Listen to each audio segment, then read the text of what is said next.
Hi, I'm Paul, and in today's video, I'm going to show you how to build a simple bookshelf in Obsidian to organize your book notes from A to Z. By the end of this video, you will have the knowledge and tools required to build your own bookshelf in Obsidian. Join me as we build a quick and simple bookshelf in Obsidian. Creating your bookshelf.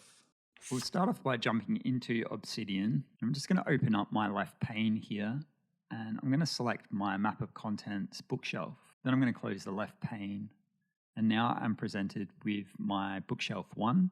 If we toggle open our menu, we can see that bookshelf 1 contains all the books from A to D. If we scroll down, we can see the last book ends on the number 14. We have a little navigation at the bottom, which will take us to the next bookshelf. If we scroll back up to the top of our bookshelf, we can see that we can jump to bookshelf 2 by navigating in the menu here. We only have a link to our home map of content up the top. This is an optional book database, which we won't be going through today. So I'm going to guide you through setting up the book template, which will have the 5 properties listed here, which includes the book name, the cover, the author, the rating, and the tags associated to that book. We can add more properties to our bookshelf at a later stage if we want to, but for now we'll just keep it pretty simple. By default, I have the menu collapsed. If I want to open a book, I can hit the middle mouse button, and that's going to open the book to the right-hand side, and then I can read all about the book on the right-hand side. You can see here I've got my YAML at the top in my book template. So I've got the date added, tags, categories, topics, author, URL, rating, priority, format, cover, book status, and date completed. However, the only data view properties I'm showing in my bookshelf is the name of the book, which is, in this case is Eat That Frog by Brian Tracy.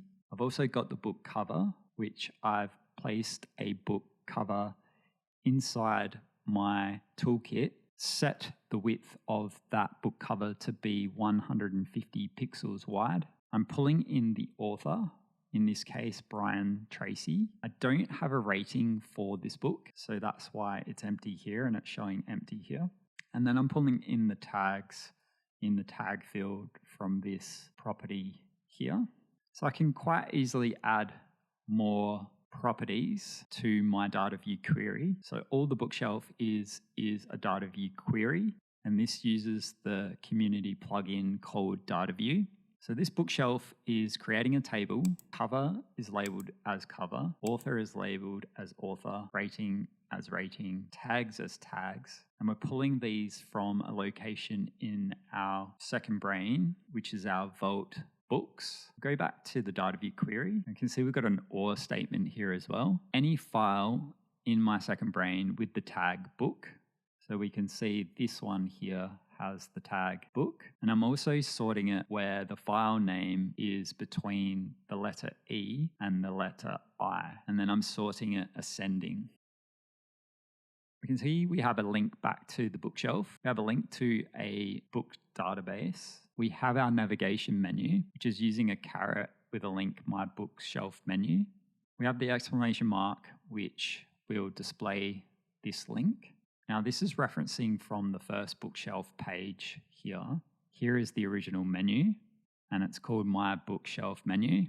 So we have a little pound or hash. I think some people call it the pound. Then a caret, my bookshelf menu, which refers to this menu here. So that way, if anything changes on the bookshelf page menu, it's going to automatically update on bookshelf 2, 3, 4, 5, 6, and also book covers. We have down the bottom a call out called nav, and then we have a link to the previous page and one to the next page. And then if we render that out, this is what we get. So we'll close this one, and now we're back to bookshelf 2. We'll jump over to bookshelf 1. We can go bookshelf 2 again. We can scroll down. We can go previous. That takes us back to bookshelf 1. We can go next, and we can also go to number 6. Now, number 6 doesn't have any metadata entered as yet, so that's why this one is showing blank. And we have this final page called book covers. This one uses the built-in CSS style for the minimal theme, and it's using a CSS class called cards. So if we take this out, this is what it looks like by default. And if we jump into our data view query, we can see it's creating a table with just the covers, everything from the location vault books or with tag book, where the file name does not equal books database. The file name does not equal bookshelf 2 through to bookshelf 6, or does not equal the automated book template. And files starting from 0 to 9 or A to Z, and it's sorting those ascending.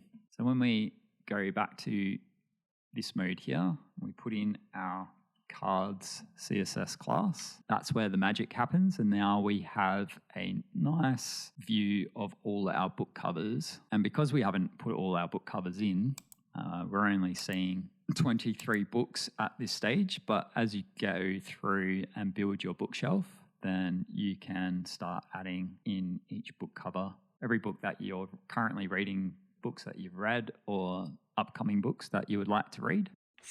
Installing community plugins. We'll get started by installing our community plugins for our bookshelf. Navigate down to the settings cogwheel, go up to community plugins, and then select browse. The first plugin we're going to install will be called Data View. Yours will say install, so just click install, then enable. The next one's going to be Templater. Hit the install and enable. The next one will be Book Search. Hit enable, then install. Once those 3 plugins are installed, they'll show up down on the left-hand side here. So you'll have Book Search, then you'll have Templater, and you'll also have Data View. If you want to go one step further, I recommend getting Paste Image Rename. And this one just allows you to change the name of any image that you paste into your Obsidian Vault. Now that we have our community plugins installed, we're going to go set up our 2 book templates. Setting up book templates. To do that, we'll navigate to our toolkit. If you've followed along with the Obsidian Beginner's Guide, you'll be familiar with this layout. If you've got your own location for templates, then navigate to that location in your second brain. The first one we will look at is the automated book template. So you can see here I've got my properties at the top, also known as YAML. I've got a few properties listed here, such as date added, tags, category, topic, author, URL, rating, priority, format, cover, the reading status, and the date completed. Now this can be anything you like. I find this is a good starting point, so feel free to customize to your own liking. You can see below that I have a variable here called title, and this is just going to pull in the title of this automated book note. Then I've got some meta details here, which pulls in the date, month, quarter, and the year. This is optional. I like to have this below because I tend to hide my YAML, and then I have like quick metadata in here, which is doubling up. It's totally optional. You don't need to do that. You can just have title, then the summary for your book notes with the best ideas, tools, reflection, the key message in the book, some actionable advice, and highlights from Kindle. So this is just a base template. You can customize it to your own liking. This is what I like to start with my book template. So I'll supply this in the description so you can have a download copy. If you want to view what the source code looks like, you can see it there. So we've got all our YAML. So that's our automated book template. The next one's going to be our manual template. So this one will be the new book template here. So we'll just open up this one. So you can see they're basically using the same properties as the automated compared to the manual new book template. The only difference being is the cover is pulled in automatically on the automated book template. It also pulls the author in and the category, and there's also a title here. So there's a few automations here that are being pulled in through the automated book template compared to the new book template. And we'll go through how that works in the next section. We'll close our templates, close our toolkit. Setting up community plugins. Now we'll go set up our plugins for the bookshelf. Navigate back into the settings menu. And we'll go down to book search first. So we first have to choose a new file location for our book search. Mine is in my vault under a folder called books. This could be anywhere that you like. I like to keep everything organized. So all my book notes go into my vault under a folder called books. Feel free to place yours where you store your book notes. The new file name is just going to be the automated variable title, and that will be what was entered when we do a book search. Then we're going to choose the template file that we set up. In this case, it's in my toolkit templates, and it's called automated book template. We'll keep the service provider as Google. My preferred language is English, so I'll leave that default. Then I want to open a new book note. I think for the purpose of this tutorial, we will keep it turned on. We'll leave ask for local on. We'll leave enable cover image save on. And it's going to ask us where we're going to place the cover image path. So we're going to tell it to put it in the toolkit under images folder in a folder called book covers. This is where we're going to store all our book covers. Now you can have this set up whatever you would like. This is just what I like to set up. We'll skip the Google API settings for now, so we don't need them. So now we have our book search plugin set up. Next one is going to be the paste image rename. So all this does is it prompts you to rename an image when you manually add it into your Obsidian vault. I find this is good for organization. Instead of just having random pasted images or the date that you've pasted it, it will ask you to rename the image. Next one's going to be templater. And the only setting I really change here is where the templates are stored. And I just put in the toolkit templates as my template folder location. I do have a few hotkeys set up. We won't go through that in this video, potentially go through that in another video. And everything else is just left as default. So now we'll get to the fun part of the video. How to set up our book note for a new book entry into our Obsidian vault. How to add new book notes. We'll start with a automated workflow. So first I'm going to create a new note. I'm going to select Command P to bring up the command palette. Then I'm going to type in the word book. This is going to bring up my book search community plugin. Going to select create note. And this is going to ask me what type of book I would like to add to my Obsidian vault. I'm just going to choose the one that comes to mind, and that is Steve Jobs. So we do a little search, and then it does a little search of all the books about Steve Jobs. So we'll pick this top one here by Walter Isaacson. We can see here it was written in 2011, and it's got 656 pages.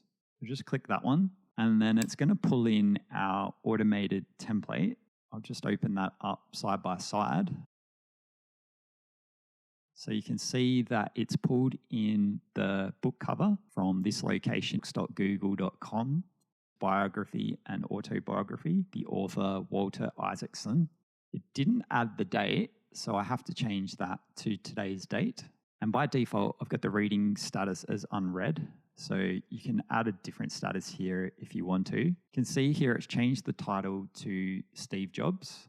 So we'll open our bookshelf. We'll go to our bookshelf 4. We now have a entry for Steve Jobs with an image pulled from the book search community plugin. We have the author and we have a few tags here. We need to resize this to 150 pixels. To the word Steve Jobs, we're just going to put a straight line and 150. And then now when we jump back in here, it's going to resize it to 150. So that's a quick way to add a book note for your bookshelf. We'll now go through the manual method of adding the same book. We're going to use the quick add community plugin to do this one. So we'll open up the settings, go into our community plugins. We're just going to go browse, and we're going to look for a community plugin called Quick Add. We're just going to go ahead and enable and install the Quick Add community plugin. I'm going to jump into the options. Now you can see here I've got quite a few Quick Add options in this plugin. The one we're going to look at is the new book note here. And we can see what this one does. So it's a new book note, and it's grabbing the template, new book template, from our toolkit templates, it's going to put it into our Vault Books location within our Vault. Then it's going to open the default view for this book note. So if you were to set this up, you'd basically come down here and you'd go new book note and call it whatever you want. I'll just call this one example because I've already got one called new book note. It's going to be a template, so we'll add that as a choice. Now we have a new book note example. Click on the cogwheel, choose your template. In this case, it's not going to be the automated one. It's going to be the new book template. Then we're going to create it in a folder. So we'll turn that on, and then we choose our Vault /books. Now, you might think it's added by just doing that, but you actually have to hit the add button. Now it's added it. And then the only other thing that I usually do is to open the created file by selecting this one. And then it's going to focus the open tab immediately after opening. All right, so now we have our new book note example. If you want to rename it, click it here and you can rename it. So there it is there. Now to trigger quick add, we can either Control-P, quick add, and run quick add. That's going to ask us which quick add we would like to run. We've got our new book template here. So we select the new book note example. Now it's going to ask us what our new book note is. And we're going to say Steve Jobs. All right, now we have our Steve Jobs book template created. Go have a look in the Vault here, and it's placed it down where it should have, Steve Jobs. Now we have a bit of metadata missing from the top here, so we have to add the date that we've added it. We have to add the category of type of book. So we'll need to grab all this information from the internet. We're going to try grab some metadata here from the Goodreads page. So we know the author is Walter Isaacson. The URL, you could put the URL that you're getting the info from. The rating, if you've already read the book, you can copy a little star into the rating. This is a really great book, so I'm going to put 5 stars. The priority is just whether it's first priority, last priority, or you don't have a priority for the book. So if you're reading it, it's first priority. But if you've already read the book, just put it as none. The format is the type of book that you're reading. So it could be like an ebook, Kindle, which is essentially the same thing, or a paperback. I've got this one as a paperback. Now you've got the cover here. Click, hit copy image. And then we're going to right click and hit paste image. And then the plugin that we installed earlier, because it's recognized it's a pasted image, it's going to ask us what we want to call this image. So we can put the prefix image, Steve Jobs by Walter Isaacson book cover, something along those lines. So now it's going to change the pasted image name from pasted image to image Steve Jobs by Walter Isaacson book cover. We just hit rename. And that looks a lot better. And it also makes it more searchable if we ever want to find where that book cover is. So now we have our book cover in. It's a little bit too big. So what we want to do is we want to put our straight line, and then we want to change it to 150 pixels wide, because that's what we want to put on our bookshelf. And I've already read this one, so I'm going to put done. You can mark that as read if you want. You can put the date completed in there. All right, so now we have our information in there. Topics could be any of these genres here. This one's a biography, so we'll select biography.